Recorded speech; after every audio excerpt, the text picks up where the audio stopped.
ओ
अमृत ध्यान साधना प्रभात सत्संग में आप सभी साधक साधिकाओं का, उपासक उपासिकाओं का हार्दिक स्वागत है। आइए आज की ब्रह्म वेला में, आज के ब्रह्म मुहूर्त में पुनः पूर्व की भांति हम उस महान विधाता पार ब्रह्म परमेश्वर के अनंत गुणों का, असीम कृपाओं का गुणगान और अनुभव करते हुए अपने हृदय को, अपनी आत्मा को, अंतःकरण को पावन पवित्र करें। जीवन और जगत में जो भी हमारे पास है, देह और संसार में जो भी कुछ हमें मिला है, सब कुछ परमात्मा का है, सब कुछ विधाता जगदाधिपति जगदीश्वर से मिला है। वही हमारे समस्त सुखों का दाता, विधाता, व्यवस्थापक है। वही हम सबका पालन करता प्रजापति परमात्मा है। वही विष्णु है, वही समस्त सुखों की वर्षा करने वाला शिव है, कल्याणकारी है। और वही हम सबको पिंड और ब्रह्मांड में धारण करने वाला पार ब्रह्म परमेश्वर है। आइए उस विधाता के गुणों को, उसकी कृपाओं को, उसके स्नेह को, उसकी व्यवस्था को, उसके नियमों को, उसकी कृपा को साक्षात अनुभव करें। संसार में अनुभव के दो साधन मनुष्य को भगवान ने दिए हैं। एक अनुभव आत्मा से सीधा होता है, वो आत्मा का और परमात्मा का होता है। दूसरे अनुभव प्रकृति और उसके विकारों के होते हैं। उनके अंदर मनुष्य का शरीर और सारा संसार और तमाम जीवन उपयोगी वस्तुएं और सांसारिक संसाधन पदार्थ मात्र आ जाते हैं। उन्हें मनुष्य इंद्रियों के माध्यम से, अंतःकरण के माध्यम से, मन के द्वारा, वृत्ति के द्वारा आत्मा में अनुभव करता है।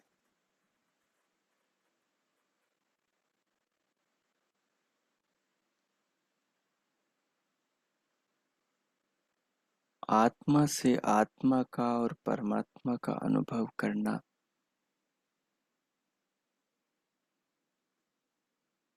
बहुत ऊंची और महान विद्या और पुरुषार्थ साध्य है।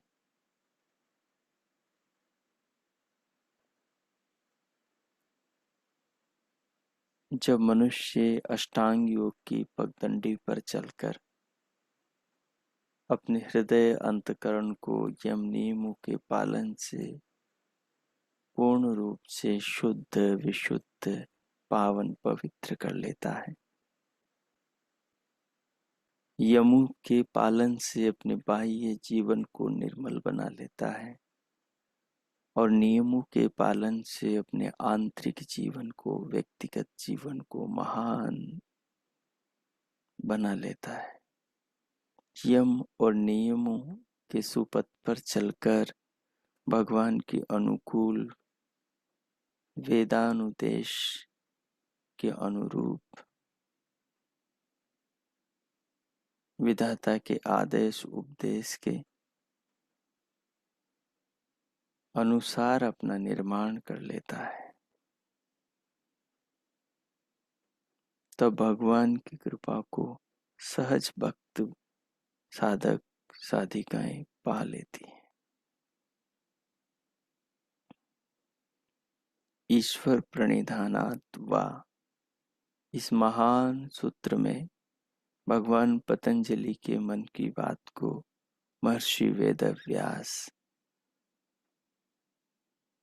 इस सूत्र का अर्थ करते हुए कहते हैं कि जो साधक भगवान का आत्मनिरीक्षण करता है, आत्मनिरीक्षण करता है, ईश्वर प्रणिधान करता है, अपने आत्मा के द्वारा निरीक्षण करता है कि भगवान मेरे जीवन में, जगत में सर्वत्र समाये हुए हैं। ईश्वर प्रणिधान के द्वारा जानता है कि मैं भगवान में पूर्ण रूप से उनके आदेशों का पालन करके सराबोर हो चुका हूं, उनके अनुकूल हो चुका हूं। जब भगवान की भक्ति विशेष में साधक तल्लीन हो जाता है, अर्थात ईश्वर के नियमों के अनुरूप चलने लगता है, जीवन को जीने लगता है, तब महर्षि व्यास कहते हैं कि भगवान उस पर अपनी विशेष कृपा करते हैं और उसकी समाधि लगवा देते हैं। समाधि लगा देने का अर्थ होता है कि वो संप्रज्ञात समाधि, असंप्रज्ञात समाधि के द्वारा तमाम प्रत्यक्ष और अप्रत्यक्ष जगत को जान लेता है। वो त्रैतवाद को, तीनों पदार्थों को, आत्मा, परमात्मा और प्रकृति के साथ उसके 24 विकारों को जान लेता है।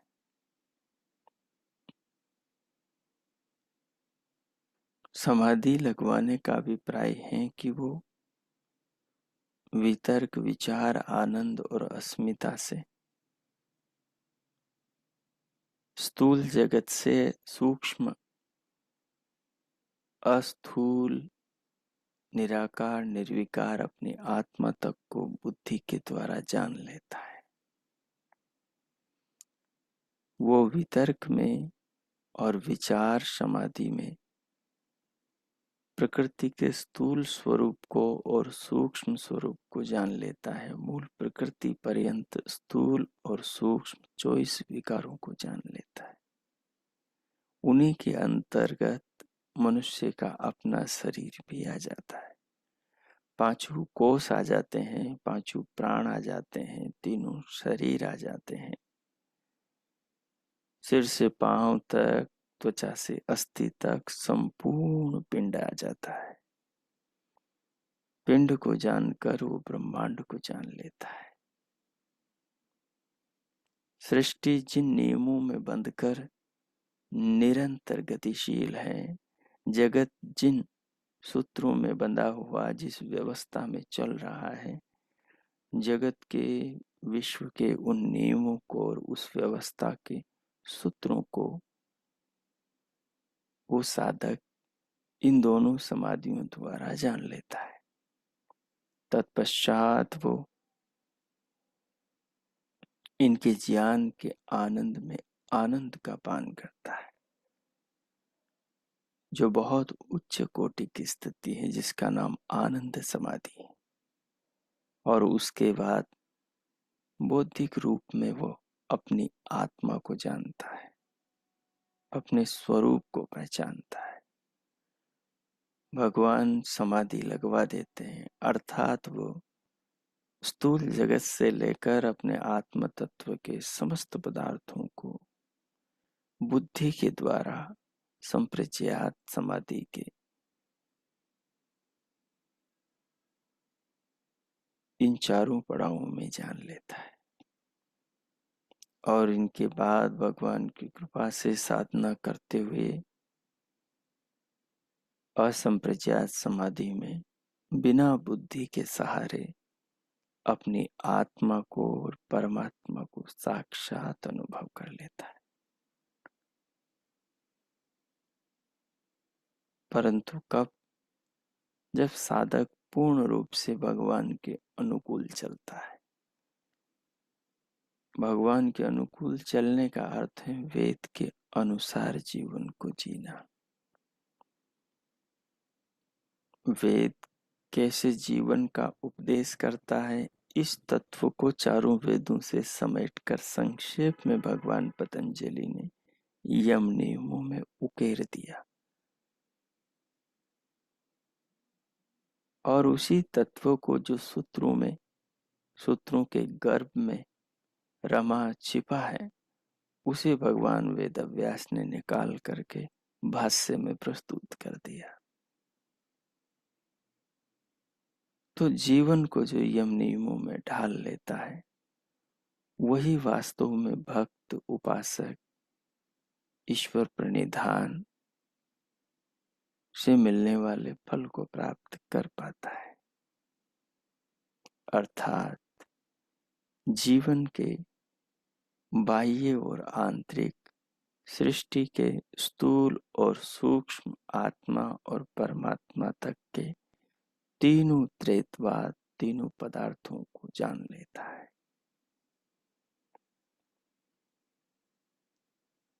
अभी हम जिस स्तर पर खड़े हैं, अभी हम जिस सोपान पर खड़े हैं, अभी जीवन के पड़ावों को पार करते हुए हम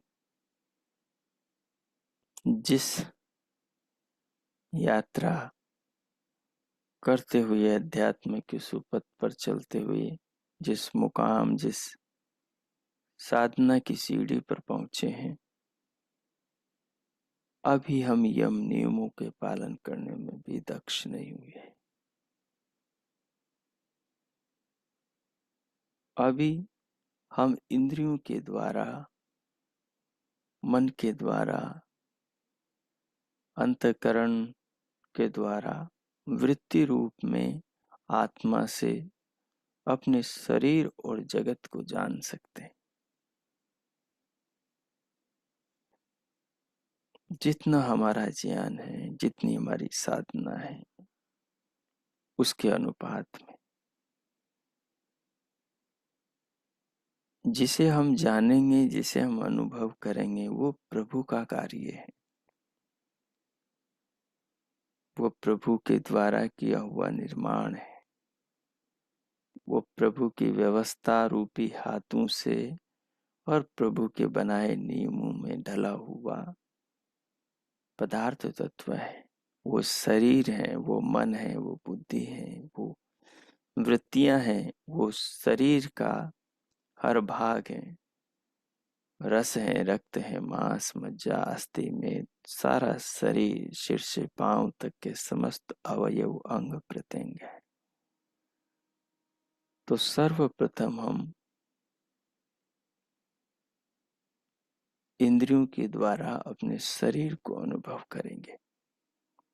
शरीर को अनुभव करने का अर्थ है हम भगवान के इस महान उपकार को अनुभव कर रहे हैं, भगवान की स्नेह को, भगवान की कृपा को अनुभव कर रहे हैं, जो हम पुत्र पुत्रियों पर प्रभु ने करी है। भगवान की इस कृपा को हम अनुभव करें। सीधे होकर बैठे, कमर, पीठ और गर्दन को सीधा कर,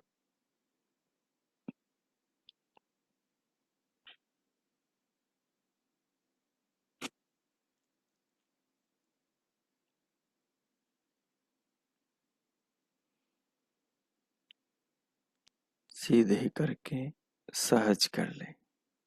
अनुभव करें, हथेलियों को गोद में, नेत्रों को बंद रखते हुए समस्त शरीर के अंग प्रत्यंगों को सहज करें, शिथिल करें, ढीला छोड़ें। समस्त मांसपेशियों की पकड़ से अंग प्रत्यंगों को आजाद करें, उन्हें अपने हाल पर छोड़ दें और सहज होकर पूरी देह का अनुभव करें। अनुभव करें और अनुभव के पीछे ज्ञान की आंख हो, ज्ञान रूपी चक्षु हो, और उस चक्षु से ये बोध हो कि ये अनुभव प्रभु कृपा रूपी शरीर का, इस देह रूपी नौका का, भवसागर से पार कराने वाली इस महान प्रभु की अनुकंपा का मैं अनुभव कर रही हूँ। सो पूरे शरीर को अपनी आसनस्थ स्थिति को अनुभव करें। सिर से पांव तक, पांव से सिर तक, त्वचा से अस्थि तक, अस्थि से त्वचा तक अनुभव करें।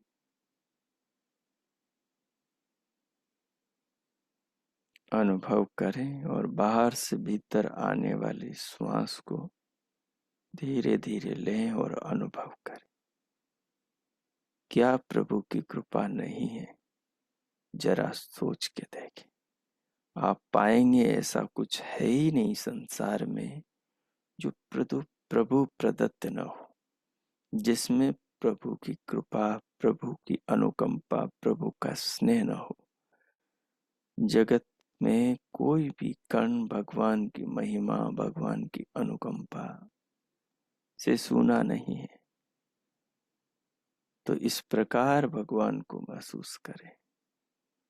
आती जाती श्वास को गहरा लंबा करें, धीरे धीरे लें और इसे प्रभु प्रेम और जीवन का आधार, प्राणों की ईंधन, अग्नि के रूप में अनुभव करें। मैं मौन होता हूँ, आप 5-7 मिनट इस प्रयोग को करें। पूरे शरीर को अनुभव करेंगे। श्वास को लंबा गहरा करके धीरे धीरे लेते हुए अनुभव करेंगे। श्वास के साथ शरीर को अनुभव करते हुए भगवान से शरीर की अनुभूति को जोड़ लेंगे और फिर श्वास ले लेने पर उसे रोककर मानसिक रूप से परमात्मा के ओम नाम का मानस जप करेंगे। इस बाहर से बीते आते इस प्राण को अनुभव करेंगे। प्राणों को अनुभव करते हुए प्राणों के प्राण परमात्मा को अनुभव करेंगे। सो कीजिए। मैं मौन होता हूँ, साथ में दिव्यनाथ को सुने, दिव्य प्रकाश भ्रुकुटी में देखें। श्वास रूपी प्राण को समस्त भीतर के प्राणों के आधार, बाहर से आने वाले प्राण को और समस्त प्राणों के आधार परमात्मा को, इस देह के स्वामी और इस अनुभूति के कराने वाले विधाता को अनुभव करें। ओ कीजिए।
ओम।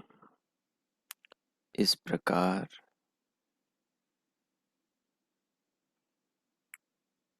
भगवान के उपकार, भगवान के प्रेम, भगवान की कृपा स्वरूप मिले जीवन, देह को, शरीर के भीतर की व्यवस्थाओं को, श्वास को, प्राण को, अंदर के प्राणों को, शरीर को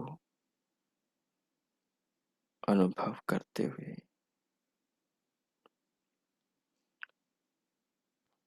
अब पूर्व की भांति हम भगवान के एक नूतन महान नाम का, प्रभु के गुणों को प्रकाशित करने वाले, उनकी कृपाओं को अनावृत करने वाले एक महान प्रभु नाम का पुनः ध्यान में चिंतन करें।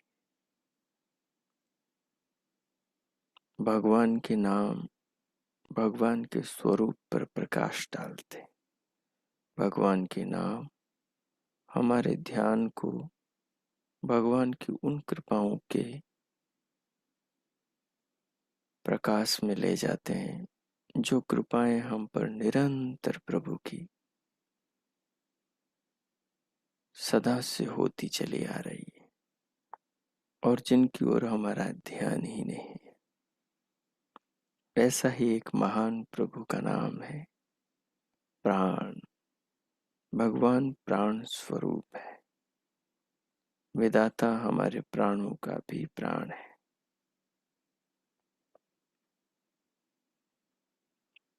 महर्षि प्रभु के प्राण स्वरूप को बताते हुए कहते हैं कि जो भगवान का प्राण स्वरूप है, जो भगवान हमारे प्राणों की प्राण है, प्राणों के भी मूल है, प्राणाधार है।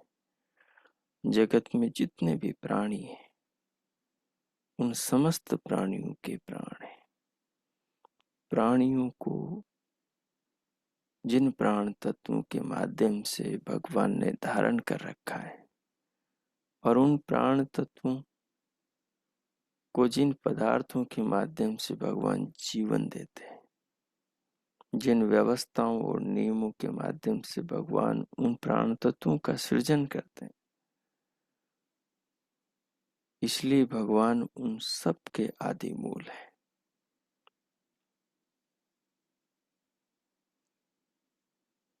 प्राणानाम अपि मूलम प्राण।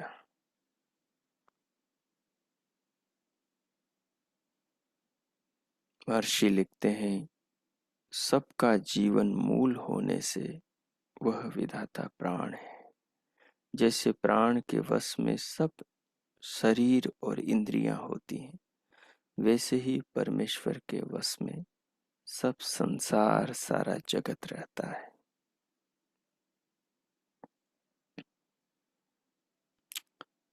यो मारयति प्राणयति यस्मात् प्राणानि भुवनानि विश्वा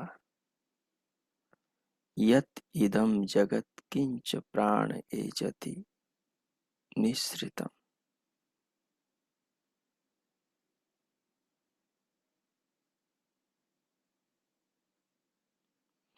प्राण इव वशकर्ता प्राण है।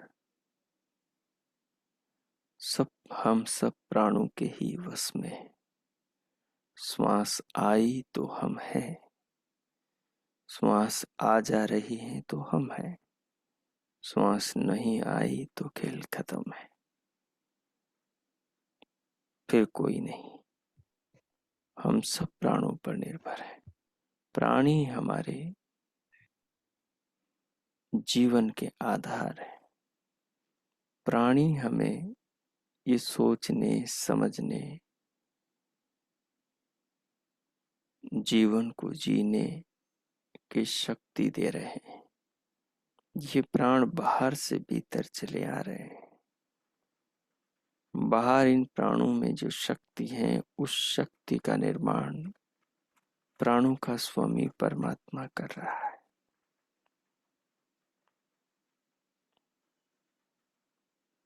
इसलिए कहा गया है, हमारे ऋषियों ने उस अनुभव को व्यक्त किया है। ऋषि कहते हैं, प्राणस्य इदं वशे सर्वं त्रिदेवे यत् प्रतिष्ठितं मातेव पुत्रान् रक्षस्व श्रीश्च प्रज्ञां च निधेहि। अर्थात यह सब जगत जो तीनों लोकों में प्रतिष्ठित है,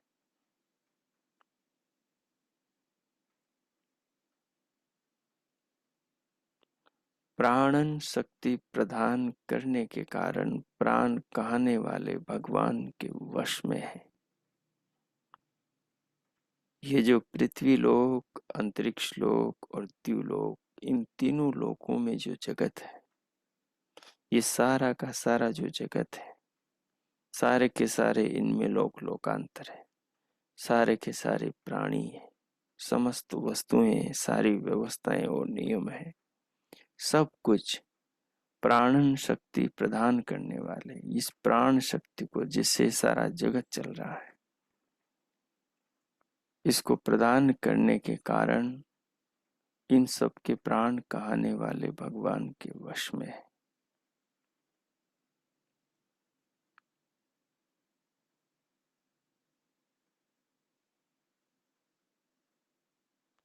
इसलिए कहा है, प्राणीति सर्वं जगत अनेन स प्राण प्राणयति प्रणीयते वा सर्वं जगत यो एन वा स प्राण।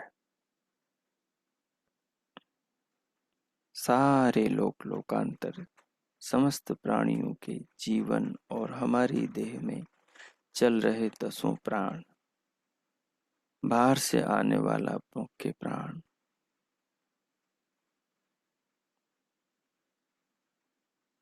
प्राण, अपान, व्यान, उदान, समान, नाग, कूर्म, कृकल, देवदत्त, धनंजय, 10 प्राण भगवान की व्यवस्था से चल रहे हैं। इसलिए इन प्राणों का स्वामी होने से उस विधाता को प्राण का भी प्राण कहा। अथर्ववेद में महर्षि अंगिरा अपने अनुभव को, अपने साक्षात्कार को, भगवान से जो जीवन के प्रति प्रभु के स्वरूप, प्राण स्वरूप का जो ज्ञान उन्हें मिला, उसको उन्होंने व्यक्त किया। भगवान की उस महान ऋचा को, जिसमें प्रभु खुद कह रहे हैं कि वो प्राणों के प्राण है। प्राणाय नमो यस्य सर्वम इदं वशे यो भूतं सर्वस्य ईश्वरो यस्मिन् सर्वं प्रतिष्ठितम्। यह सर्वस्य ईश्वरो भूत, जो इस संपूर्ण जगत के स्वामी हैं, पालक हैं, यस्मिन् सर्वं प्रतिष्ठितम्, तथा यह संपूर्ण जगत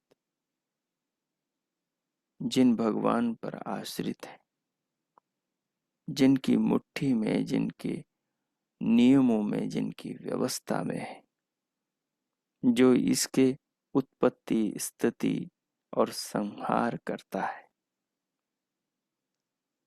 ऐसे प्राणाय प्राण दाता, प्राणों के स्वामी होने से, प्राण के समान जगत नियंता होने से, वह महान प्रभु सूत्रात्मा जगत रूपी शरीर के प्राण है। वो जगत रूपी शरीर के प्राण होने से अथवा जगत का प्रणयन करने से, प्राण नाम धारण करने वाले, प्राण नाम धारण करने वाले हैं।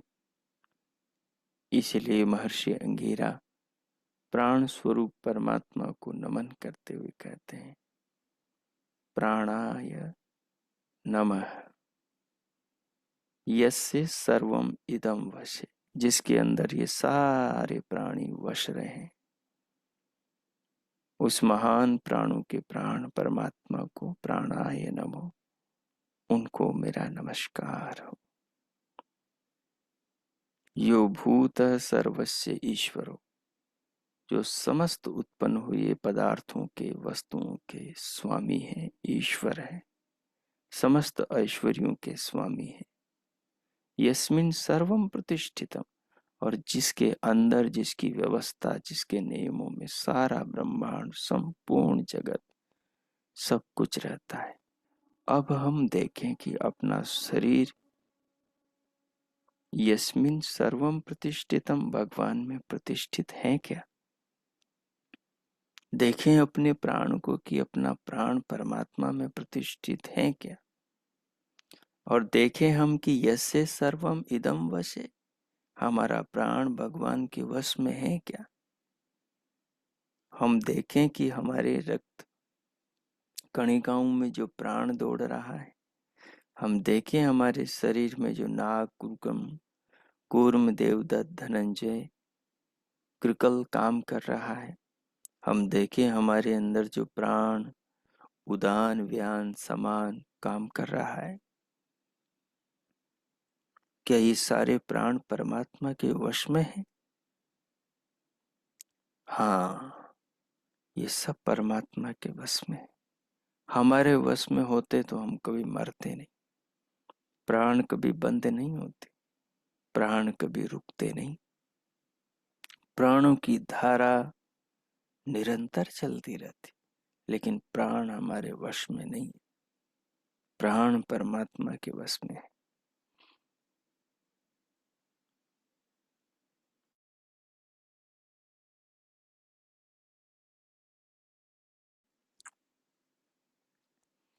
बाहर का प्राण जब बंद होता है तो भीतर का प्राण आत्मा को सूक्ष्म शरीर के साथ भीतर से बाहर ले जाता है। और जीवन भर जब तक बाहर का प्राण चलता रहता है, भीतर के चारों प्राण बराबर शरीर के अंदर काम करते रहते, तभी ये शरीर के भीतर प्राणों की जीवन की ज्योति, ये प्राण प्रज्वलित रखते हैं। इसलिए यस्य सर्वम इदम वशे, ये जो सारे प्राणियों के प्राण हैं वो उस विधाता के वश में है। और जितने भी प्राणी अब तक पैदा हुए हैं, जितनी भी वस्तुएं, पदार्थ, चर अचर, जड़ जंगम उत्पन्न हुआ है, उस सब के स्वामी परमात्मा ईश्वर है, उन सब के विधाता है। और उसी विधाता में यस्मिन सर्वम प्रतिष्ठितम, सबके प्राण, सबके जीवन, सबके शरीर, सबके खाने पीने की चीजें प्रतिष्ठित हैं। हमारे शरीर भगवान में प्रतिष्ठित है, शरीर का एक एक पुर्जा भगवान में प्रतिष्ठित है, क्योंकि भगवान की व्यवस्था में चल रहा है। शास्त्र कहता है नाभि चक्रे काय व्यूह ज्ञानम, नाभि के चक्र में संयम करने से पूरे शरीर के रहस्यों का ज्ञान होता है, व्यवस्था का ज्ञान होता है। जब ऋषियों को इस तत्व का बोध होता है, धारणा, ध्यान, समाधि के द्वारा साधक जब इस रहस्य को अपने भीतर उजागर पाता है, तो वो देखता है कि परमात्मा की ही सर्वत्र व्यवस्था है। जो व्यवस्था पिंड के अंदर परमात्मा की है, वही व्यवस्था ब्रह्मांड के अंदर सर्वत्र परमात्मा की। सब कुछ परमात्मा के हाथ में। इसीलिए कहा कि यस्य सर्वम इदं वसे, यो भूत सर्वस्य ईश्वरो यस्मिन् सर्वम प्रतिष्ठितम, तम, उस परमात्मा को, प्राण ब्रह्म, उस प्राण स्वरूप परमात्मा को नमो, उसको नमन हो, उसको हम नमस्कार करते। इस महान प्राण स्वरूप विधाता को समझते हुए, जीवन में, जगत में, सर्वत्र देखते हुए उस विधाता को नमन करें, प्रणाम करें, उनके प्रति हृदय में धन्यवाद और कृतज्ञता के भाव, श्रद्धा और समर्पण के आस्था भाव जगाएं और भगवान को इन महान भावनाओं को अर्पण करें। पूरी देह को, शरीर के प्राणों को, जीवन को पहले अनुभव करें। अनुभव करते हुए भगवान को अर्पण करें। अब मैं मौन होता हूँ 2 मिनट। आप सच्ची आस्था, श्रद्धा और भक्ति के साथ प्रभु को इन भावनाओं को अर्पण करें। ओम कीजिए।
ओम।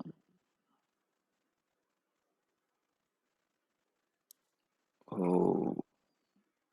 इस प्रकार भगवान का उनके प्राण स्वरूप को अनुभव करते हुए जीवन और जगत में सर्वत्र विधाता के आश्रित संपूर्ण विश्व को, ब्रह्मांड को, प्राणियों के जीवन को, प्राण तत्वों को, पदार्थों को अनुभव करते हुए विधाता का धन्यवाद करते हुए अब महान प्रभु के प्रति समर्पण स्वयं में अनुभव करते हुए अपनी अंतस जागरूकता के साथ भीतर से बाहर देह पर आ जाए और पूरे शरीर को अनुभव करें।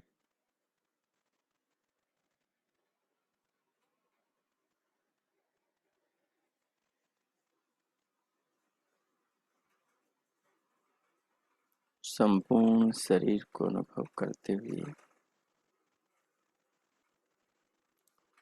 शांति पाठ करें। मन में भगवान का भाव हो, आत्म कल्याण और लोक कल्याण की भावना हो।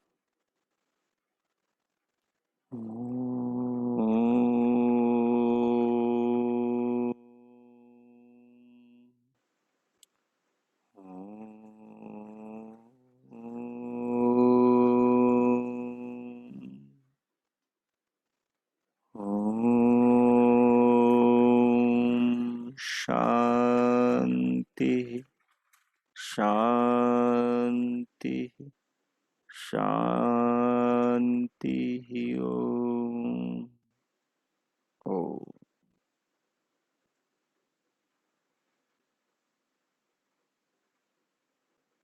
आज का आप सबका दिन शुभ हो, मंगलमय हो।